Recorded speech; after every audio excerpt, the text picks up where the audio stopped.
పల్లవి TV ప్రేక్షకులకు నమస్కారం. నా పేరు బొనిగల సోలమన్.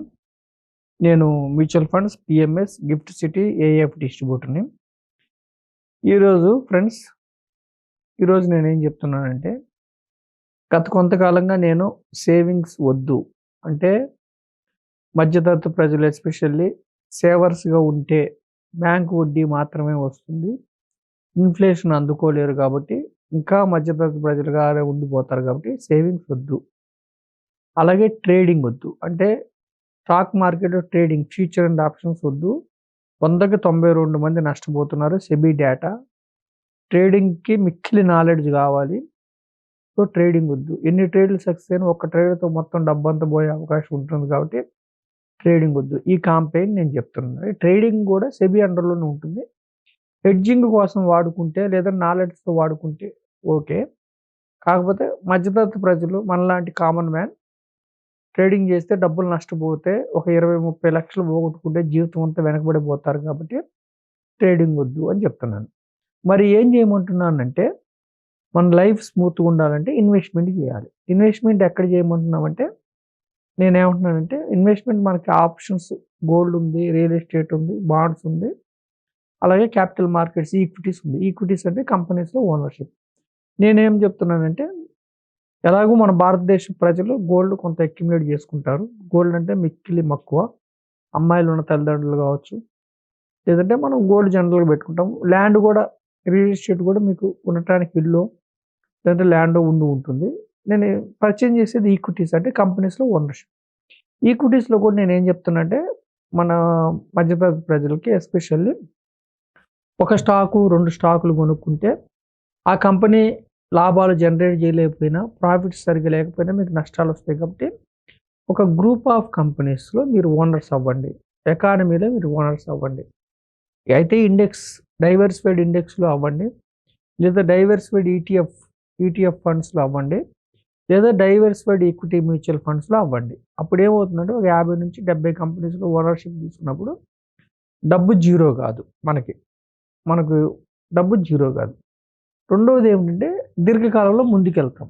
మరి దీర్ఘకాలంలో ముందుకెళ్తాము అని ఎలా చెప్తామంటే, నేను గత ఎపిసోడ్‌లో కొంత చెప్పాను డైనమిక్స్.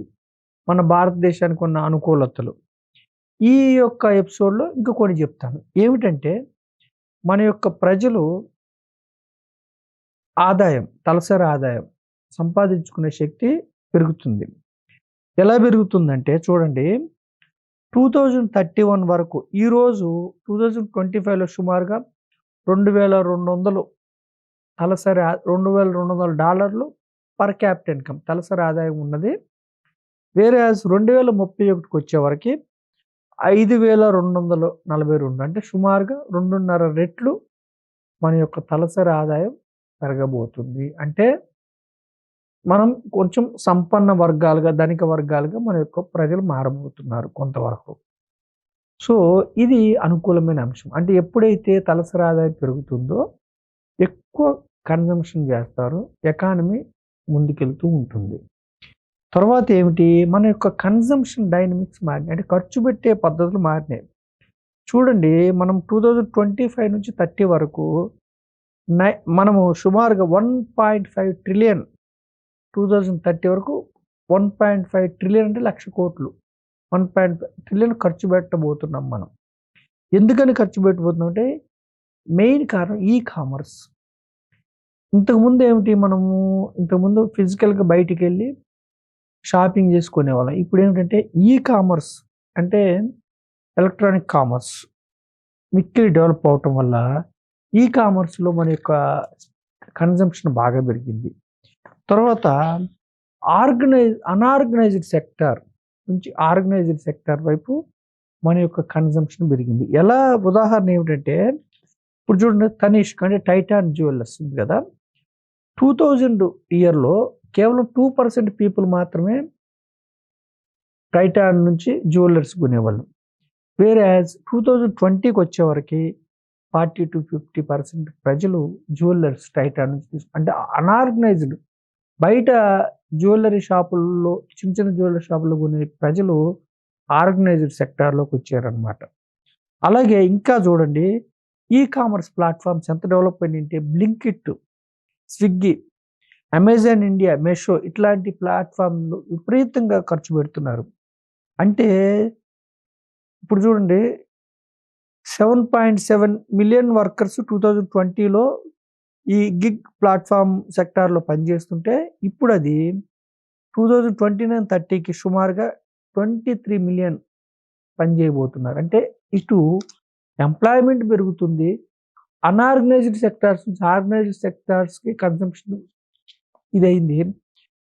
ఇవన్నీ మన నెక్స్ట్ 20-25 ఇయర్స్లో మన ఎకానమీని ప్రభావితం చేసే అంశాలు. అంటే ఎవరైతే నెక్స్ట్ 20-25 ఇయర్స్ అంటే అట్లీస్ట్ 12-15 ఇయర్స్ మీ యొక్క ఇన్కమ్ని, మీ యొక్క డబ్బుని కేవలం బ్యాంక్స్లోనే ఉంచుకోకుండా క్యాపిటల్ మార్కెట్స్ వైపు రండి. క్యాపిటల్ మార్కెట్స్లో కూడా నేనేమంటున్నానంటే సామాన్యమైన ప్రజలు నష్టపోకూడదు అన్నది నా ఉద్దేశం. అందుకని మీరు ఒక స్టాకు, 2 స్టాకులు, చిన్న స్టాక్స్, పెన్నీ స్టాక్స్ అలా కొనుక్కోవద్దు. ఎందుకంటే ఇండివిజువల్ స్టాక్స్ కొనుక్కొని రిసర్చ్ చేయటం అంత ఈజీ కాదు. అంటే వాళ్ళకి ప్రాఫిట్స్ ఎలా ఉన్నాయి, వాళ్ళ యొక్క నెట్ ప్రాఫిట్స్, నెట్ సేల్స్ ఎలా ఉన్నాయి, ఇయర్ ఆన్ ఇయర్ ఎలా ఇంక్రీజ్ అవుతుంది, డెట్ ఎంత ఉంది ఆ కంపెనీకి. ఒక చిన్న ప్రతికూల వార్త వస్తే కంపెనీ యొక్క షేర్ వాల్యూ ఎరోడ్ అయిపోయి మీరు దెబ్బతినే అవకాశం ఉంది. అందుకనే నా ఉద్దేశం ఏంటంటే ప్రజల్ని ధనవంతులు అవ్వాలంటే మన యొక్క broader stock market, broader companies అంటే బంచ్ ఆఫ్ కంపెనీస్లో మీరు ఓనర్షిప్ తీసుకోవాలి. అప్పుడు మిక్కిలి డబ్బు సంపాదించకపోయినా పర్వాలేదు, కానీ ఎఫ్డి ఆర్డీలో వచ్చే 6-7% కంటే ఒక 5-6% అంటే 12-13% హిస్టారికల్గా సెన్సెక్స్ నిఫ్టీలు ఇస్తున్నాయి. అంటే ఆ డబ్బుని మీరు సంపాదించుకోవాలి. 12-13% అంటే ఏమిటి? ఎవ్రీ 6 ఇయర్స్కి మీ డబ్బు డబుల్ అవుతూ ఉంటుంది. 12% అంటే అలా సంపాదించుకోవాలంటే బ్రాడర్ మార్కెట్స్, క్యాపిటల్ మార్కెట్స్లోకి రండి.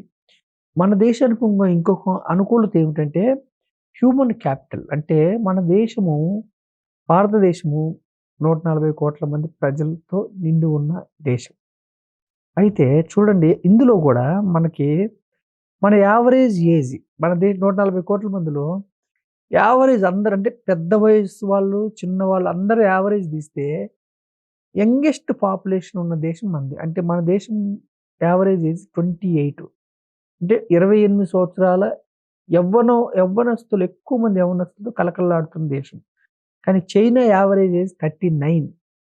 అంటే పెద్దవాళ్ళు అందరిని యావరేజ్ మీడియన్ ఏజ్ తీస్తే. శ్రీలంక 32, తర్వాత నార్త్ అమెరికా 38, యూరోప్ 42. అంటే యవ్వనస్తులతో కలకల్లాడుతున్న దేశం భారతదేశం. ఏమిటి మరి యవ్వనస్తులు ఉంటే ఏమిటి మన దేశానికి ఉపయోగం? అంటే యవ్వనస్తులు నెక్స్ట్ 25-30 ఇయర్స్ పాటు ఉద్యోగం కానీ బిజినెస్ కానీ చేస్తుంది. అంటే దే ఆర్ ఇండిపెండెంట్. అంటే వాళ్ళు ఎర్న్ చేస్తారు, ఖర్చు చేస్తారు. డిపెండెంట్స్ తక్కువ. అంటే అప్పుడు దేశ ఎకానమీ ముందుకెళ్తుంది. ఎకానమీ ముందుకెళ్తున్నప్పుడు ఈ ఎకానమీలో మీ ఓనర్షిప్ తీసుకుంటే మీరు ముందుకెళ్తారు, డబ్బు సంపాదించుకుంటారు. ఇదొకటి. తర్వాత ఏమిటి మళ్ళీ గ్లోబల్ క్యాపబిలిటీ సెంటర్స్. మన భారతదేశంలో 50% గ్లోబల్ క్యాపబిలిటీ సెంటర్స్ మన దేశంలో పెట్టబోతున్నారు. సో ఇది ఒక అడ్వాంటేజ్ మనకి. తర్వాత 2 టైర్ 3 టైర్ సిటీస్ ర్యాపిడ్గా డెవలప్ అవుతున్నాయి.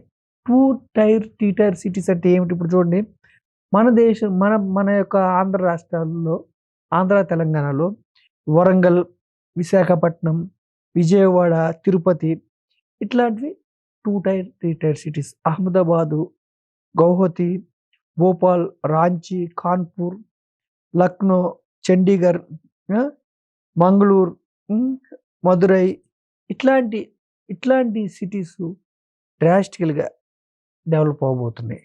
సో వీటి వల్ల ఏమవుతుందంటే ఇంకా మన ఎకానమీ ముందుకెళ్ళబోతుంది. అలాగే మ్యానుఫ్యాక్చరింగ్ హబ్. మనం ఇంతకుముందు మ్యానుఫ్యాక్చరింగ్ మీద పెద్దగా కాన్సన్ట్రేషన్ చేయలే. ఇప్పుడు మన దేశము మ్యానుఫ్యాక్చరింగ్ హబ్గా మారిపోయింది. ఐఫోన్స్ కూడా మనం ఎక్స్పోర్ట్ చేస్తున్నాం. తర్వాత ఇంతకుముందు కొన్ని రంగాల్లో ప్రైవేట్ పార్టిసిపేషన్ లేదు. ఇప్పుడు పబ్లిక్ టు ప్రైవేట్ పార్టిసిపేషన్ వచ్చింది. ఎందులో వచ్చిందంటే ఏవియేషన్ అంటే విమానయాన సంస్థల్లో ఇంతకుముందు కేవలం పబ్లిక్ సెక్టార్స్ మాత్రమే. ఇప్పుడు చూడండి టాటా, అలాగే ఎయిర్ ఇండియా అంటే పబ్లిక్ టు ప్రైవేట్ కొన్ని ప్రైవేట్ రంగాలకు కూడా అనుమతి ఇచ్చారు. పోర్ట్స్‌లో అదానీ పోర్ట్స్ పర్మిషన్ ఇచ్చారు. అలాగే పవర్‌లో టాటా పవర్. అంటే పబ్లిక్ రంగంలో పబ్లిక్ సెక్టార్ రంగాలే గాకుండా మనం పబ్లిక్ టు ప్రైవేట్ కూడా మారిపోతున్నాం.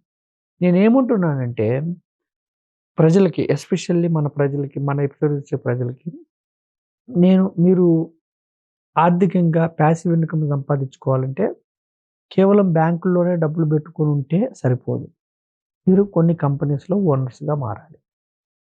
అయితే ఈ కంపెనీస్‌లో ఓనర్స్ అయ్యే క్రమంలో మీరు డబ్బులు పోగొట్టుకోకూడదంటే నేనేమంటున్నానంటే ఇండివిడ్యువల్ స్టాక్స్ కంటే కూడా అంటే ఇండివిడ్యువల్ స్టాక్స్ కొనేవాళ్ళు తప్పు చేస్తున్నారా? లేదు. మీకు నాలెడ్జ్ ఉంటే మీరు ఇండివిడ్యువల్ స్టాక్స్‌కెళ్ళండి. నాలెడ్జ్ లేని ఎస్పెషల్లీ నేను మధ్యతరగతి ప్రజలు, పేద ప్రజల గురించి నేను నా ఎపిసోడ్ చేస్తున్నాను కాబట్టి మీరు బ్రాడర్ మార్కెట్స్ అంటే గంపగుత్తగా కొన్ని కంపెనీస్‌లో ఓనర్‌షిప్ తీసుకోండి. అది ఇండెక్స్ ఫండ్స్ కావచ్చు, ఈటీఎఫ్‌లు కావచ్చు, డైవర్సిఫైడ్ ఈక్విటీ మ్యూచువల్ ఫండ్స్ కావచ్చు. ఇట్లాంటి వాటిలో మీరు ఇన్వెస్ట్ చేసి లాంగ్ టర్మ్ హిస్టారికల్‌గా 5 ఇయర్స్, 7 ఇయర్స్, 10 ఇయర్స్, 15, 20, 25 ఎవరైతే మోర్ థాన్ 10 ఇయర్స్ ఉంటారో మన యొక్క దేశము నెక్స్ట్ 10-25 ఇయర్స్‌లో వికసిత్ భారత్ అంటే మన దేశము మిక్కిలి ట్రాన్స్‌ఫార్మ్ అవ్వబోతుంది ఆర్థికంగా.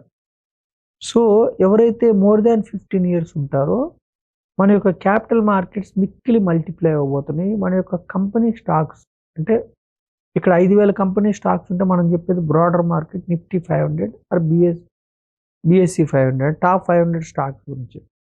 వీటిలో ఎవరైతే ఓనర్‌షిప్ తీసుకుంటారో అంటే టాప్ 500 కంపెనీస్‌లోంచి ఒక 50 కంపెనీస్‌లో ఎవరైతే ఓనర్‌షిప్ తీసుకుంటారో మీరు లాంగ్ టర్మ్‌లో మంచి డీసెంట్ రిటర్న్ సంపాదించుకునే అవకాశం ఉంది. షార్ట్ పీరియడ్‌లో డబ్బులు పోతాయి. అంటే క్యాపిటల్ మార్కెట్‌ని అర్థం చేసుకోవాల్సింది ఏంటంటే ఈక్విటీ అంటే ఓనర్‌షిప్ కాబట్టి గ్యారంటీ రిటర్న్ ఉండదు. కానీ లాంగ్ టర్మ్‌లో మీకు హిస్టారికల్‌గా మీకు సెన్సెక్స్, నిఫ్టీ కంటే కూడా మంచి రిటర్న్స్ వస్తాయి. మిడ్ క్యాప్ ఇండెక్స్ ఇంకా మంచి రిటర్న్, సెన్సెక్స్, స్మాల్ క్యాప్ ఇండెక్స్‌లో ఇంకా మంచి రిటర్న్ వస్తుంది. రిస్క్ కూడా ఉంటుంది. కానీ మన దేశానికి నెక్స్ట్ 15, 20, 25 ఇయర్స్‌లో మిక్కిలి సానుకూల అంశాలు మన దేశానికి ఉన్నాయి కాబట్టి మీరు సేవర్స్‌గానే ఉండకుండా, ట్రేడర్స్‌గా ఉండకుండా ఇన్వెస్ట్‌మెంట్ వైపు వచ్చి డబ్బులు సంపాదించుకోమని పల్లవి టీవీ ప్రేక్షకుల ద్వారా నేను మీకు తెలియజేస్తున్నాను. మీకేమన్నా అనుమానాలు ఉంటే నా నంబర్‌కి కాల్ చేయండి. నేను మీకు కావాల్సిన గైడెన్స్ నేను ఇవ్వగలను. కృతజ్ఞతలు. Thank you.